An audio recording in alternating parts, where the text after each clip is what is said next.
Praise God. Sarap pong umawit sa Panginoon pag tayo po sama-sama. Ah, in behalf of Day by Day Bonifacio, BGC, we will greet you Happy Sunday. Okay. Sunday, yes.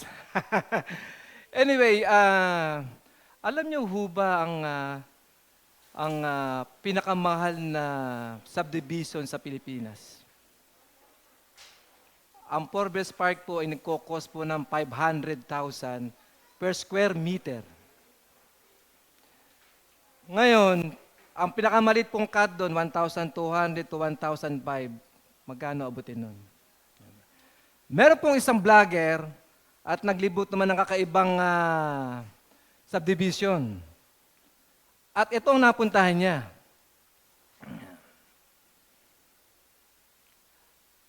Ayan, ang barangay na walang pera. Gusto niyo bang pumunta dyan? Sasamahan ko kayo. Dahil pare-pares tayo para makamagkapera tayo. Di ba? Anyway, tapos pinarada niya yung kanyang motor at maganap sila may-interview. At minakita siya, Kuya, pero ba kayo ma-interview? Opo. Ano ang pangalan niyo? Juan Masipag. Sabi ng interview, dahil nasa katira sa subdivision ng walang pera. Okay. Ilan taon na po kayo? 18 po. Aming ganon. Anong trabaho? Tricycle driver. Single?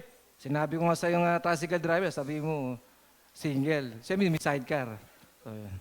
Ito ang problema po natin, yung ating pakikinig. Minsan, iba yung nasa sa isip natin, pero tama yung napapakinggan natin. Di ba? So, ang title po natin ngayon ay Hear or Listen. Magkaiba ho ba yung hear or listen? Tayo po yung manalangin sa Panginoon. Aman Diyos, salamat Panginoon sa umagan to.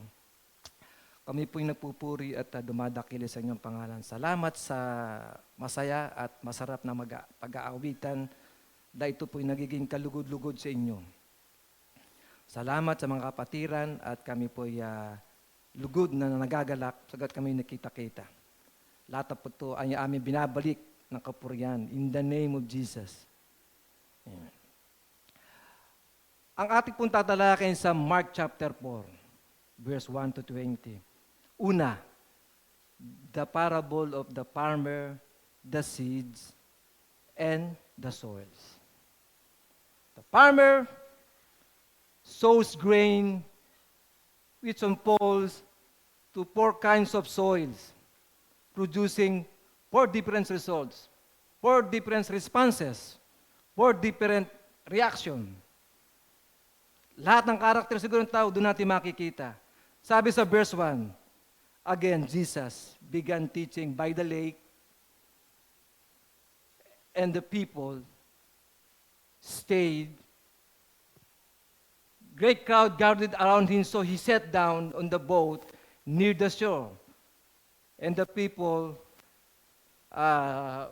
stayed on the shore close to the water, so Jesus taught many things about these stories or parable. Sa NCB po ang ginamit niya ay stories or parable. Tingnan po natin yung picture. This is exactly nangyari. Jesus umupo at ngayon naglapitan yung mga tao. Ang tanong po dito, bakit hindi siya bumaba? Karamihan po siya po yung nangangaral doon sa ilang at umuupo sa malaking bato para mapakinggan siya. At minimum attendance, 3,000 to 5,000. At sinasabi ng writer, men only. Lumapit sila. Sino kaya itong mga lumalapit na to? At bakit si Jesus nangangaral? Ano, tinamad na to? Ayaw niya nang bumaba. At para kayo pumunta sa akin. Ganon kaya yun. So, anong sinabi niya? Jesus said, the farmer went out to plant his seeds. Listen! Sabi niya ganon. Mukhang nalalaman niya yung ating topic ngayon. Lagi niya binabanggit niya, listen. Hindi naman hear. A farmer went out to plant his seed. Di ba? Ito ngayon.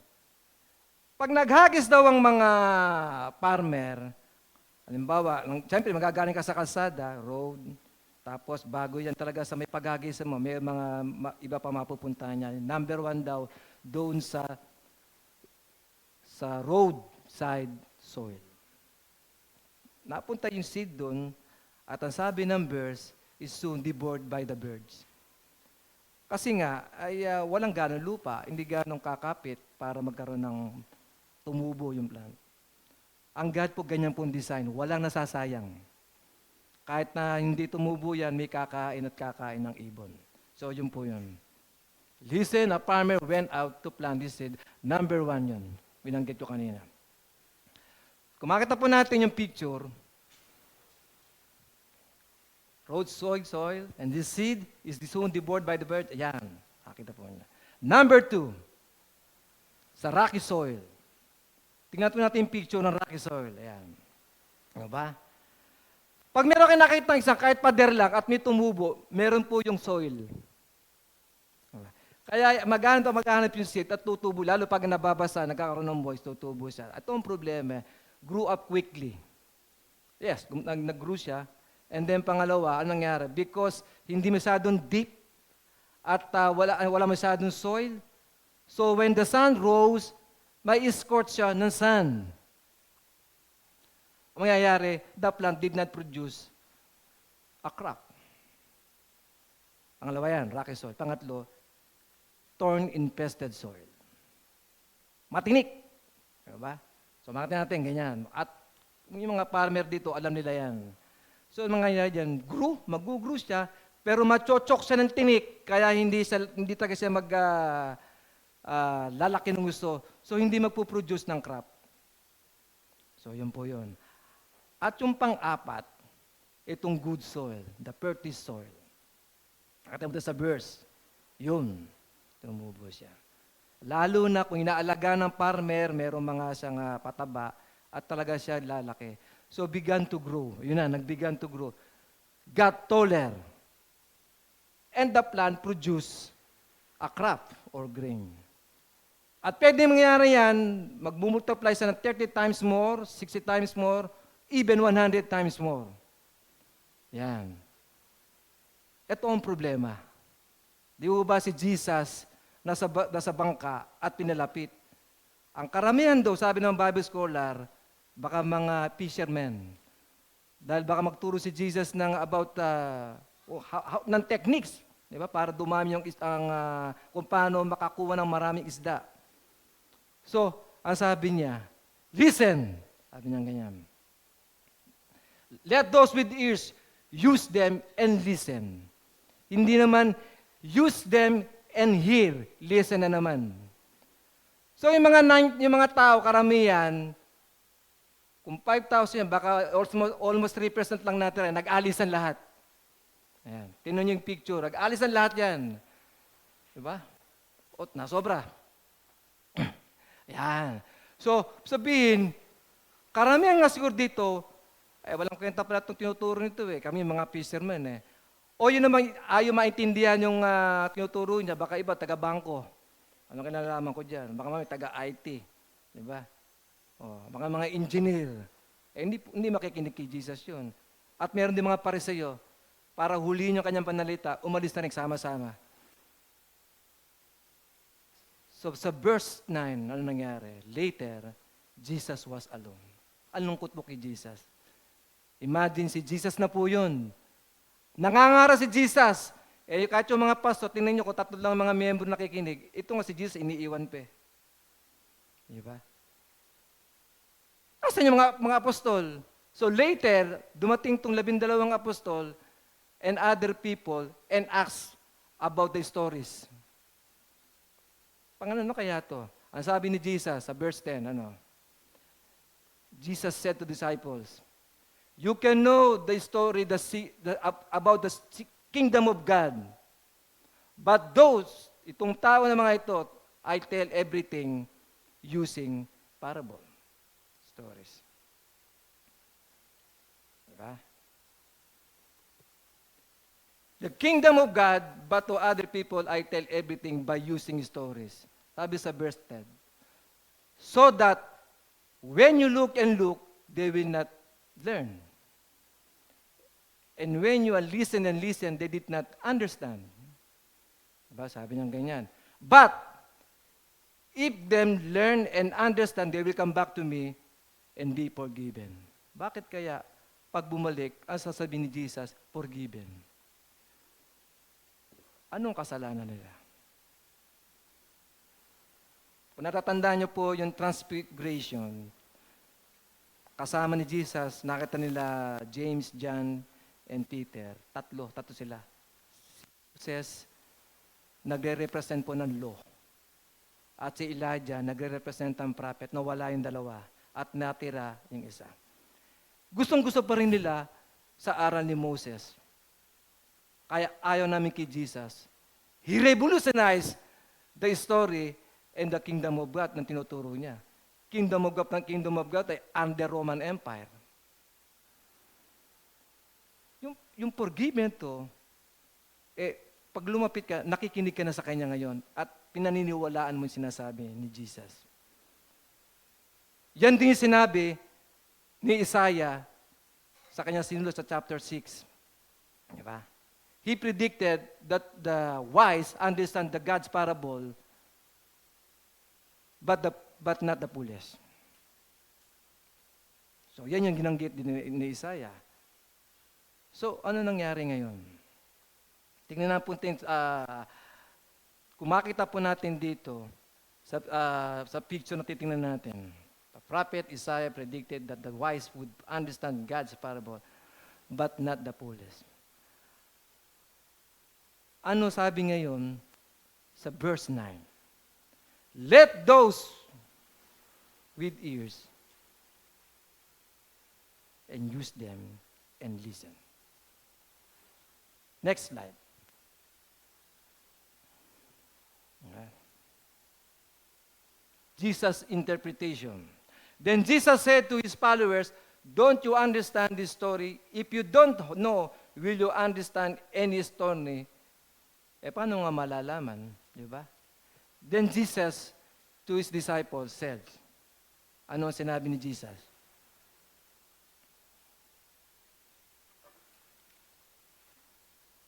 Hindi nila alam yung story? Paano nga niya malalaman? Diba? How come kung di mo nalalaman ang iyong story?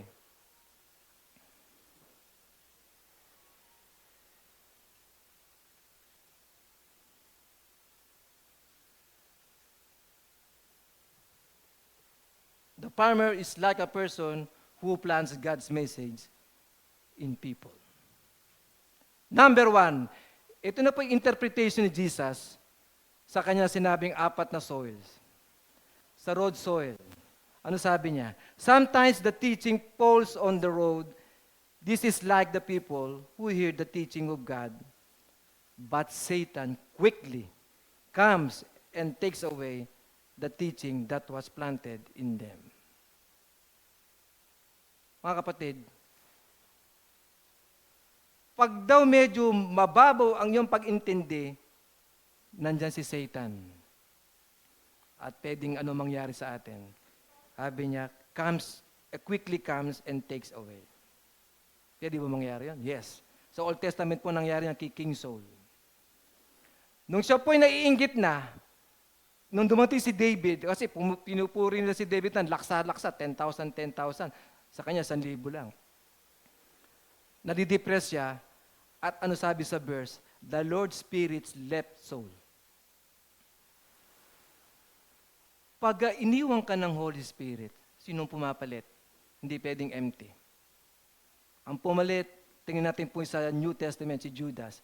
Nung si Jesus po ay arestuhin na, nung gabi, at nagkaroon siya ng the Last Supper, someone of you, sabi niya ganun, ay maghuhuda sa akin, na advance, ano? Magbibetray sa akin. So, when Judas took bread, center entered into him. Na empty. Kaya kapatid ko, yung filled of Holy Spirit, at pag pina-empty nyo yan, alam niyo na kung sino papalit. Kung ayaw nyo pa rin maniwala dyan, sinabi rin to ni Paul sa Corinthians, matitigas ang ulo dahil mga sexual immorality, pinapangaral na ayaw makinig. Okay, sabi niya, hand this man over to Satan. Iparapol nyo kay Satan. Balato nyo na lang yan. Sabi ganun. Diba? So, pwede. Meron ng muntik talagang maging follower ni Jesus. Sino to? Pontius Pilate. Yung nagsabi, behold the man. At yung isang mahalagang sinabi niya, what is truth? Ano sinabi ni Jesus? This is not my kingdom. My kingdom is another place. Ano sabi ni Pilate? Are you a king? If you say, I'm a king, in fact, sabi niya, the reason I came here, I was born, and I came to the world just to testify the truth.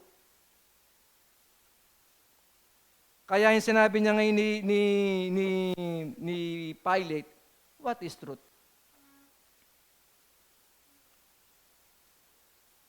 Ano sabi ni Jesus sa kanya ngayon? Di ba? Lumabas si Pilate kasi si Jesus po nasa loob ng kanyang palasyo at yung mga Hudyo ayaw pumasok dahil hentil. Kaya nasa labas lang sila. Lumabas si Pilate. Wala akong makitang kasalanan sa kanya. I find no basis charge against him.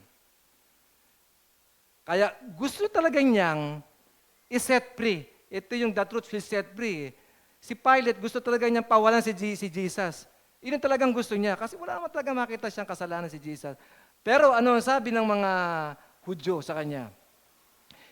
If you are not friend of Caesar, next slide, baka itong haring sinasabi mo, nag-o-oppose sa kay Caesar, delikado ka. Diba? Kailangan maging politician ka. Politician naman talaga siya.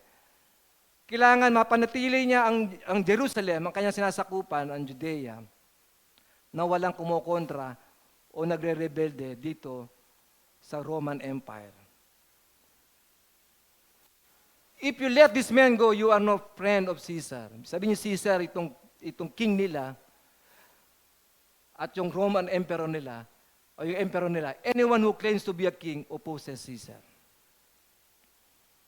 Ano nangyari kay Pilate? Kanina, walang charge daw pwedeng bigay kay Jesus, at gusto niyang pawalan. Finally, si Pilate, anong ginawa niya? Hand over to them to be crucified. Narinig niya yung mensahe, pero anong nangyari? Ito yung bird. Hindi ganun tumubo at kinuha sa kanya. Hindi matibay. Mamili kayo sa tatlo. Kay Saul, kay Judas, o kay sinabi ni Paul, at kay Pilate. Wala. Kung ayaw niyan, doon tayo sa Rocky Saul. Tingnan natin. Others are like the seed planted on rocky ground. They hear the teaching quickly accept it with joy. Masaya sila. But since then, they don't allow the teaching to go deep into their lives. They keep it only a short time. When trouble or persecutions comes because of the teaching, they accept. They quickly give up. Dumating na sa kanila yung salita at inaccept nila yung joy at nag-give up. Isa pong halimbawa rito, ang mga apostol, itong 12. 3 taon, hindi pa pala deep. Pero later, naging okay sila. Kailan nangyari ito? Nung dinakip na si Jesus. Di ba? Then all the disciples deserted him and fled.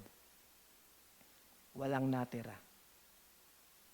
Samantalang kasama nilang kumain, nagmimiracle, bumubuhay ng patay, lahat, ginamot niya lahat, walang ibang makakagawa. Tapos iiwan mo si Jesus. Mga kapatid, pares pa natin yung mga apostol. Pag meron tayong troubles, at nagwo-worry na tayo, iiwan ko na ang ating Panginoong Jesus. Look at the picture. Nag-uuna-unahan. Umalis. Pangatlo, thorn-infested soil. Others are like the seed planted among the thorny weeds. They hear the teaching, but the worries of this life, the temptation of wealth, and many others that evil desires keep the teaching from growing and producing fruit in their lives.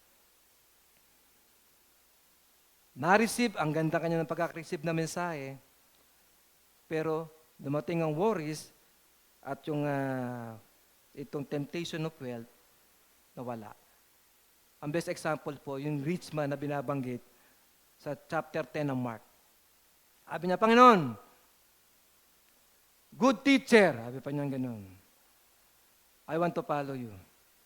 At sinabi niya, what must I do to inherit the eternal life? Sinabi niya yun. Sabi ni Jesus, tinawag mo kong good teacher. No, isa lang ang good, ang God. Pero alam mo mga commandments, you shall not murder. You shall not commit adultery. Diba? You shall not steal. You shall not give false testimony. You shall not defraud. At ang huling-huli, ano sinabi niya? Honor your father and mother. Impact, 6 lang yan. May 4 pa. Yabang ng rich man. Panginoon, nagawa ko na po yan since I was born. Nagawa ko na po yan. Ang ginawa ni Jesus, Jesus looked at him and loved him. Ang Panginoon po, kahit magsasabon siya, mamali muna tayo. Ganyan ang ginawa ni Jesus. So, ang sabi niya, okay, sige, alam mo na pala yan, at ginagawa na pala. Go and sell your everything you have. All your property, lahat yan, benta mo, kung may pera ka, and give it to the poor. Then you will, the treasures in heaven, mapupunta sa iyo, and then you follow me. Sabi ni Jesus. So, ang nangyari sa rich man na to, nalungkot. At umalis siya ng talagang siguro nakayuko, dahil malungkot. Ano sabi ni Jesus? He went away, said, because he had great wealth. Jesus looked around and said to his disciples, how hard it is for the rich to enter the kingdom of God. Mga kapatid, baka yung nagpapayaman dito, huminto na, no? Hindi yun. Ang interpretation na dito, yung talagang minahal mo yung kayamanan mo, at ikaw, mapapaaway ka na, at baka bumulto pa ng baril, di ba? Mabidyo ko pa, madali ka. Ayaw mong ibigay because ito yung, yes naman, talagang pinaghirapan mo, yun po ang problema ng successful versus the blessed people. Talagang pinagpaguda mo, kaya ang hirap mo ibigay, at pag nawala sa'yo, baka ma-depress ka pa. Pero yung nag-earn ka ng wealth mo, naging rich ka because of the blessing, madaling ibigay. You have to distinguish, mga kapatid, between this success and bless. O kaya, kahit na bless ka, pero malabo talaga maibibigay mo dahil blessing yun at alam mong blessing yun. Hindi ibig sabihin nun, ibigay mo na sa kanila. No. So, yan po ang pangatlo, thorn. Infested soil. At yung huling-huli, itong gustong parating sa atin ng ating Panginoon, the fertile soil. Others, like seed planted in the good ground, they hear the teaching and accept it. Then they grow and produce fruit. Sometimes 30 times more, and sometimes 60 times more, and sometimes 100 times more. The best example, si Apostol Paul.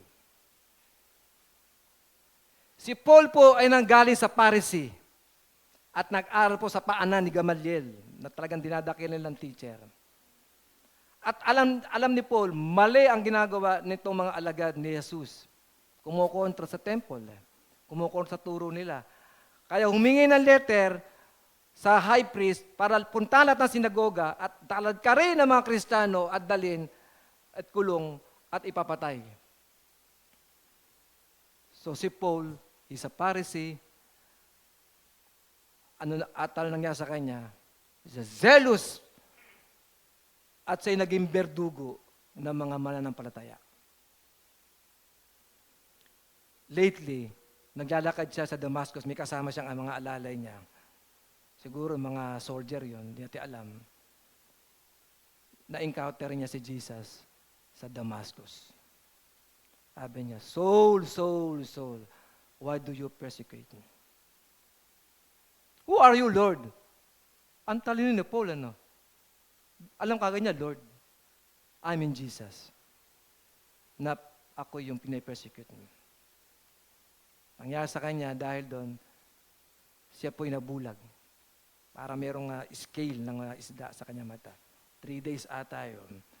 At inutusan ngayon ng Panginoon to si Ananias. Punta ka doon kay Paul. Nalaman si Saul pala, si Saul muna, di pa siya Paul. Naku, Panginoon, berdugo naman ng patay, baka ako patayin din. No. Gagamitin ko hindi lang sa Hudyo, pati sa mga Hintil. Kaya punta. Pagkapunta niya doon kay Paul, accept it, enjoy. At nangyari sa kanya, he became from Pharisee to apostle. At siya po ang pinakamarami na isulat sa New Testament. 12 books. Kung kukulod natin Hebrew, 13. Dami. Sipag. Punta rito, punta ron, punta rito, punta ron. Layag dito, layag doon. At pag hindi na kaya ng kanyang finances, nagtatrabaho pa sa kanyang kapatiran, nag-tent siya, tent making. Ang sipag ni Paul, nag-grow na nag-grow. So, yan po yung lesson na nakita natin dito, mga kapatid. Ano po ang lesson dito sa ating pinag-usapan? 4 na soil yun. The farmer is like a person who plants God's message in people. Balikan natin yan. Paghagis ng farmer, concede tayo, saan yung gustong tumama at bumagsak? Who are you in this story? Which seed? So, makita po natin to yung farmer si Jesus. Yung seed, yung word of God, at yung souls, o yung soils, ito yung 4 kinds of people. Mga kapatid, itong lesson sa atin, which seeds do you plant? Which seeds do you plant? Tatanim ka ba ng inggit? Mga kapatid, itong inggit na to, ang daming sinira ng buhay na to. Ang dami rin sinirang mga church. Pag iyan ay nagbunga, dahil tinanim mo yan anong kalalabasan nito? Mag-aaway kayo, baka magkapatayan pa kayo. At dito rin nakakahirap-hirap din ng pamilya because sa inggit. Yung kapitbahay nila, may ganitong TV, bibili ka ng ganito malaki. Hanggang sa pag-uwi na nagsasaudi, wala ng pera. Diba? Inggit. Hindi nagdudulot sa atin yan ng kabutihan sa atin. Ang daming tatanim, hatred pa. Diba? Ang daming tatanim, ano pang gustong itanim? Nagkokos ng division. Ang ganda-ganda ng group, ang ganda-ganda ng mga circle of friends, nung pumasok tong isa, nagkahiwalay-hiwalay. Sino nakarasan ng ganun? Yung church, 1,000 na, mega na. Nung pumasok isang tao to, natira yung pastor at saka yung mga leaders. Minsan nag-away. Eto, nangyari po to sa stage to, no? Yung ibubungan, nagpapagawa na sila, nagburtuhan, nagtay, isang red at isang blue. Ganun nangyari, red and blue. At eventually naghiwalay din. Nagtatanim din tayo, bakit cause pa ng division? Ayaw titanim itong love God. Love people and make disciples. Kahit na hindi ganun ang karakter natin mga kapatid, madaling gawin. Diba? Sino kumatanong gusto kong bumait pero di ko magawa? Diba? Gusto mong gawin pero may humarang sa'yo, itong birds. Diba? Which seeds do you plant? Mga kapatid, what kinds of soils are you? Sino tayo dito? Tayo po ba'y nasa roadside soil? Napakinggan mo, noted. Sino sa inyo mga estudyante rito, lahat ba na nagno-note yun, nire-review nyo? Baka hindi mo maniwala. Yung talaga masisipag, nire-review. Pero minsan nagno-note tayo, kahit sa church, nandun lang yan, note lang yan. Noted. Yan yung parang sa roadside soil. Ayun yung rocky soil, pinakinggan. Problema, dumaan sa kanan, lumabas sa kaliwa. Hindi man lang huminto ng konti. Sino yung ganun? Napakinggan? Yes. Parang ganda. Para nung una, kinausap ka ni Kuya, o ni Pastor Jonathan, attend ka, no? Itong roadside soil, nga, sige, hindi naka-attend.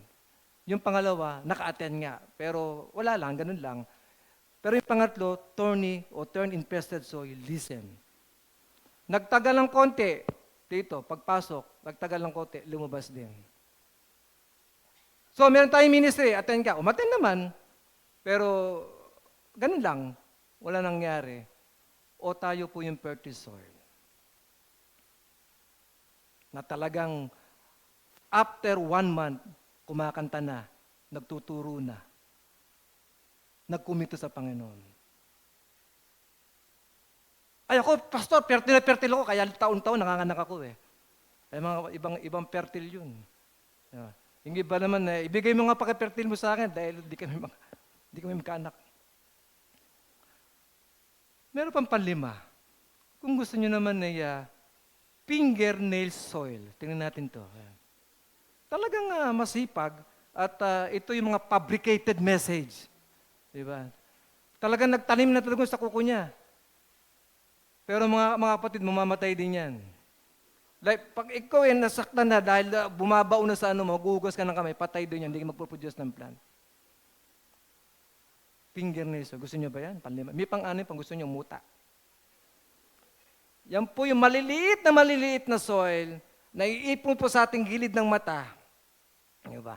At pag ikaw pagbangon mo, natuya parang cream, muta yun. Mamahirap po pag natubuan ng mata natin ng plant. Para kayong ganda nun, ano? Baka manalo kayo sa timpalak. Diba? O gusto niyo naman libag. Nakakita na ba kayo na libag na nagkatawan tao? Diba? Talagang hindi na naliligo. Di ba?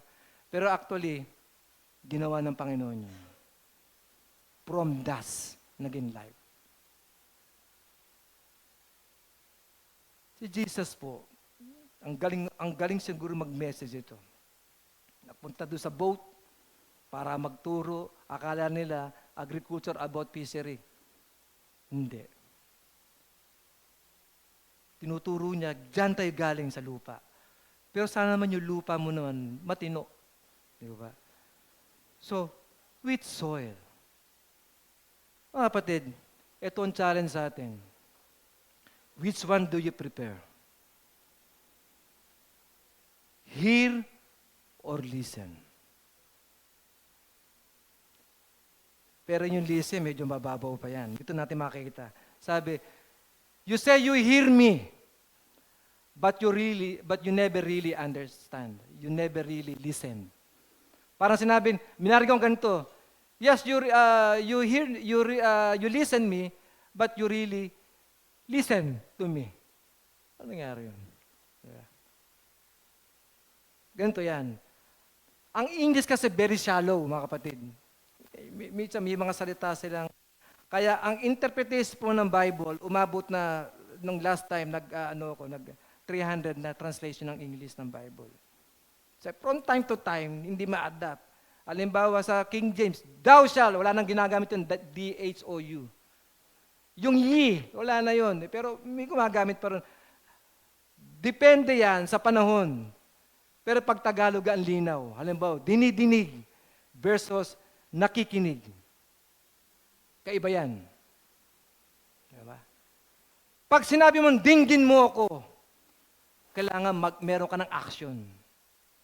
Kaya yung dinidinig, from the root word, dinig, dinggin mo ako. Aksyonan mo ako. Huwag ka lang mag-listen. Wala naman po salitang kinigin mo ako. Nakikinig eh. Merong kiligin mo ako. Ayun, sa mga sa mga in love. Kiligin mo ako. Pero yung dinggin mo ako, gawin mo. Parang in order, inuutusan mo at gawin mo. Take an action. Mga kapatid, ito ang ating challenge sa atin, yung sana yung roadside soil, itong noted, dapat yan, buray na natin X. Wala na yan. Yung here, X na dapat natin yan. Kasi dumaan lang. Yung listen, hindi talaga malinaw yung pagkaka-listen, tanggalin natin yan. Dapat ganito. Kung makita po natin ito, parang dice na to. Nakita nyo, mayroong ear sa taas. Diba? Pag binaba nyo yan, listen. At pag yung tiniwis mo po ulit, learn. Yun talaga yung merong action-oriented.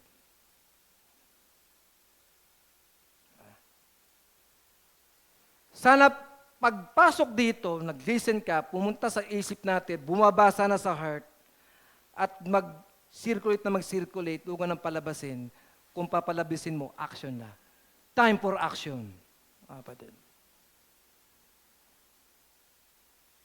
It's time for action. Mga kapatid, ilang taon na pa ko yung uma-attend sa Day by Day Bikutan. Nagmalaki ka pa, 10! Ayun, 10, minahulog. Diba? Ngayon, sa 10 taon, ano ka na ngayon sa Day by Day Bikutan? I'm a good listener. After 15 years, I'm a good listener. Baka mamaya, paalisin ka na ni Pastor Jonathan. Wala ka na. Imagine, 10 taon, hindi ka nagkaroon ng ministry kahit alin dito. Meron naman yung pastor, tinatanong, hindi talaga nagmi-minister. Nung umalis, bagsak ang collection.